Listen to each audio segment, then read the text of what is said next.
In the age of science and technology, who will believe that humans with superpowers exist? Truth be told, they really do exist, living as ordinary humans, blended into society. Take this old street sweeper man as an example. Doesn't he look like an ordinary man with an ordinary job? But he saves a boy falling from the building by stretching out his hand, catching and landing safely on the ground. Superhumans like him do not reveal their identity in public, so he tells the boy that there is no superhero like Iron Man or Spider-Man in the real world, and that they only exist in fictional work. The main duty of these superhumans is to protect the people in need, but, well, sometimes they do use their power for their own personal benefit, as long as it does not harm anyone. Like this very popular street vendor, one may not be able to guess that this person is superhuman. When he is pressurized to hasten his service by his customers, he puts his hand under the grill and a blazing flame ignites from his palm,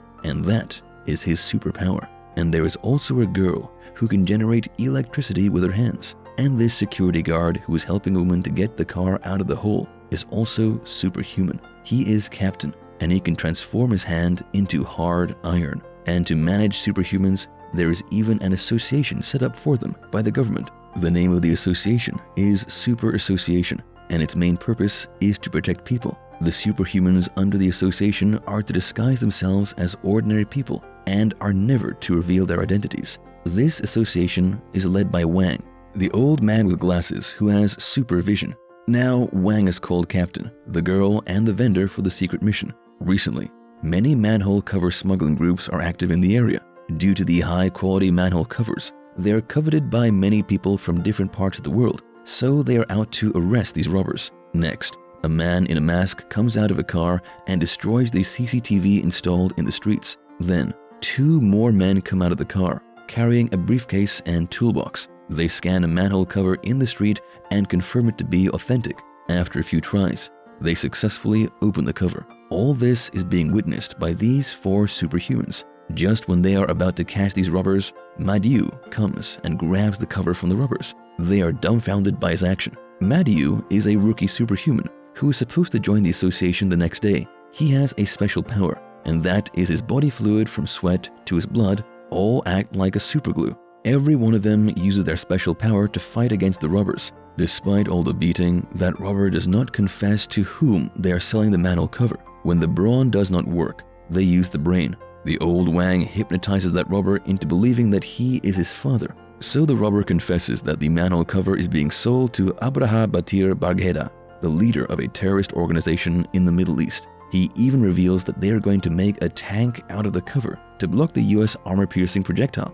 Just when they have captured all four robbers, the old man's phone receives a call from an officer. He commends them on their accomplishment. After the phone call, the old man flashes a light from his device, erases their memories, and orders his subordinates to take the men away. The next day, Wang brings Madiu to the association and formally introduces him to the massive superhumans gathered for the Super Energy Association National Conference. Madiu is very eager to fight evil and contribute to the welfare of society, so he expects the old man to give him a major task. However, the old man gives him the task of delivering the packages. He is initially hesitant to accept the task. Nevertheless, using his skills, he efficiently performs his job. In the same city, there is 7 Biotech, the world's leading biotechnology company, working on unlocking the genetic code in the field of agriculture. Mr. Zhang, the CEO of the company, has invited some potential investors for a tour of the company laboratory. He ensures Mr. Li about the products being produced there. Mr. Li, along with some other guests, have come to see the demonstration of the newly developed technology and to further discuss the funds if they're satisfied with the demonstration. Dr. Bill is leading the research in cloning technology development. They have come up with a chemical liquid for self-cloning crops through somatic cell asexual propagation techniques. Unlike the traditional cloning technique, which is slow and involves long cycles, their product is quick and can hasten yield. To prove this, he injects a liquid into an orange. Within a few seconds, right in front of their eyes, the orange has divided into 2 identical oranges. They have named this cell-accelerated cloning preparation CHN7. The guests are very much happy with the result and decide to fund this technological revolution-causing invention. At this point, Madiu's powers are not stable, so the old man reprimands him for using his power hastily, which could have exposed his identity. Just when he is arguing with the old man to provide him with some real work, a girl asks him to collect things to be delivered from her house. This girl is Xiaoya, the daughter of Mr. Zhang, and is a live streamer. While he is sorting out the things, she goes live to her phone, singing for her fans. As Madhu is in urgent need to use her washroom, with her permission, he uses her washroom. When he sees a cockroach, he becomes startled and stumbles back. At this time, his hands get covered in his gluey urine, and this stumble leads to her underwear getting stuck in his hand. When she hears a noise coming from the washroom, she comes to check on him. When she sees him with her underwear in his hand, she misunderstands him as a pervert. He tries to explain it, but to make things worse, her top gets stuck to his hands, and in the process, it rips, revealing her inner wear. He then runs away from there. Madhu is concerned as to why his own fluid is acting as a glue against him. He goes to seek help from the old Wang. After he sweet talks with him for some time, the old man decides to help. Wang explains that his adrenaline surge will make his fluid out of control when he is nervous, so he proposes to conduct a minor surgery on him. The old man slits Madhu's palms so that the fluid has a uniform outlet. After spending lots of time in practice, he finally manages to control his power. Meanwhile, he is still working as a courier, and one day, he delivers the wrong package to Xiaoya, and thanks to that, he clears up the misunderstanding with her. Bill and Zhang have always had some differences in ideals. Bill thinks that their technology should not be limited to the agricultural sector, but also should be expanded to an advanced level. To manifest his dream, he carries out a biological experiment on a mouse, but to his disappointment, it fails. He justifies to Zhang that a few failures during the greatest inventions are inevitable. Furthermore, he is confident in his research to work on other organisms. Therefore, he believes that this technology will benefit mankind with organ replication in curing chronic diseases. Nevertheless, Zhang opposes biological experiments to be conducted in his company. So, exercising his authority as a CEO, he puts an end to such experiments. Still, Bill continues to conduct the biological experiment behind Zhang's back. One day, Wang calls all 4 of his active superhumans for a new mission. He briefs the case involving 4 criminals, an ATM robber, a taxi driver killer, a speed thief, and a hoodlum, and they are ordered to catch all of them, one by one. This will be Madhu's first mission, but Captain objects to the decision to include Madhu. Despite his disapproval, Wang allows Madhu to join in. In the mission, Madhu shows exceptional performance. With joint effort, they easily manage to capture 3 of the said criminals. However, the last one is the hoodlum, who preys on the women at night, and this time, his target happens to be Xiaoya. As always, Xiaoya is live, interacting with her fans on her way back home. The hoodlum attacks and drags her to a construction site. From the start, Madhu and Wang have their eyes on that hoodlum, so Madhu tails them to the construction site. Seeing Madhu there, the man threatens him with a knife. However, Madhu is able to get hold of his knife and subdue him with his gluey fluid. Even then, that man manages to push Xiaoya from the building. To save her, Madhu also dives down with the help of a rope made up of glue. After they land safely on the ground, she asks him his name. He just replies, "Delivery man." But when he is about to reveal his real name, the old man comes and erases her memory.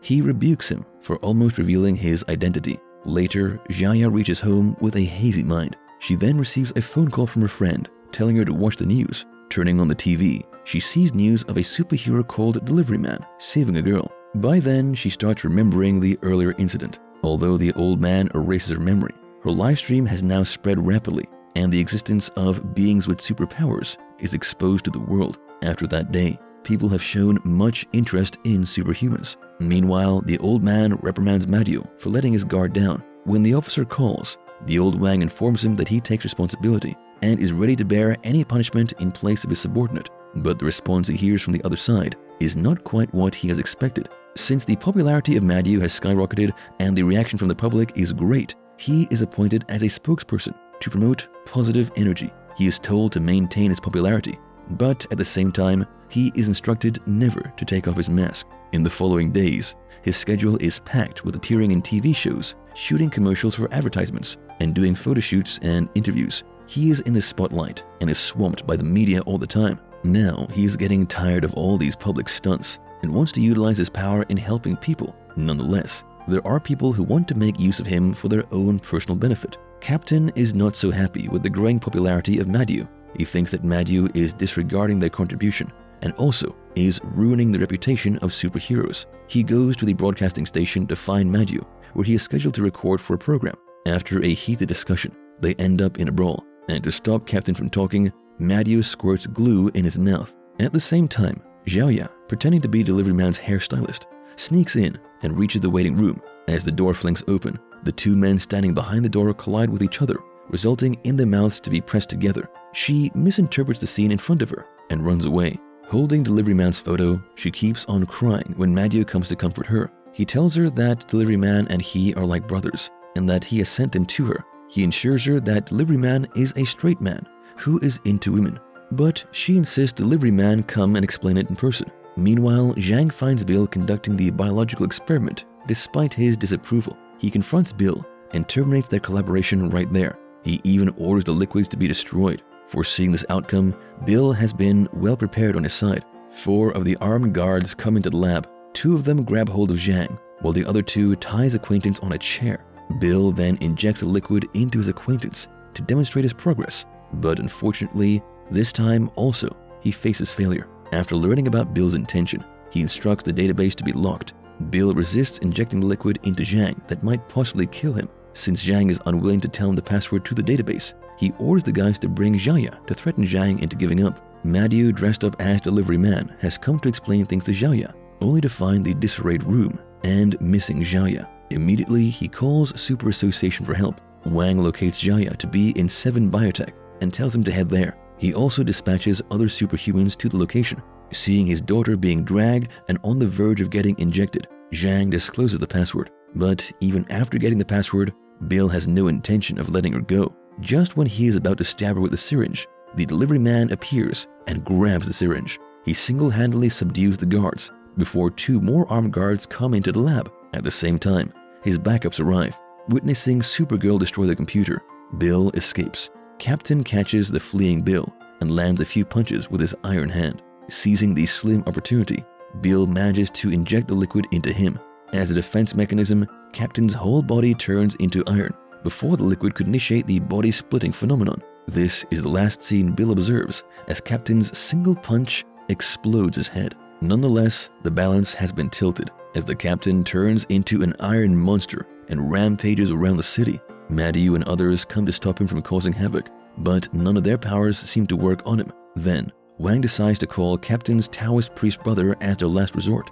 The Taoist priest appears at the same time. He then sticks a talisman paper on his brother's head. Regrettably, the talisman paper cannot work its wonder. 1 punch from Captain, and the Taoist priest goes flying. Now, all they can depend upon is themselves as a team. Wang proposes that they combine their power and tackle the problem. All 3 of them lend Madio a hand and transfer their power to him. He then attacks Captain with all his might. This fatal attack succeeds in turning him back into a human from an iron monster. During the battle, Madio's mask gets torn, and he is exposed to Xiaoya. He admits to being the Delivery Man and clears all her confusion. The movie ends with Madio and Xiaoya kissing and wrapped around in each other's embrace.